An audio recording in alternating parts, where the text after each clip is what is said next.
Assalamualaikum warahmatullahi wabarakatuh. Kami dari masyarakat desa Sukajaya, Kecamatan Kalabaru, Kabupaten Singkil, Provinsi Aceh, sehubungan dengan beredarnya hoak di media sosial dan cukup sudah meresahkan masyarakat. Maka dengan ini kami menyatakan, satu, kami mendukung Polri terhadap penangkapan para pelaku hoak, baik dari kelompok MCI maupun yang lainnya yang dapat memecah belah persatuan dan kesatuan bangsa.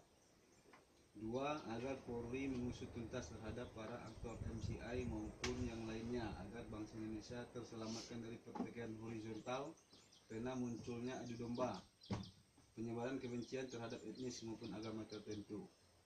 Tiga, kami menghimbau kepada masyarakat Kecamatan Kalabaru, Kabupaten Singkil, Provinsi Aceh, baik yang Muslim maupun non-Muslim, agar tidak mudah terprovokasi oleh isu-isu hoak dan tidak mudah meng-share berita hoak kepada orang lain. 4. Mari selamatkan kota kita Kecamatan Kalabaru ini dari isu-isu sara dan ujaran kebencian demi terciptanya kerukunan umat beragama dan terciptanya rasa aman di Kecamatan Kalabaru. Wassalamualaikum warahmatullahi wabarakatuh.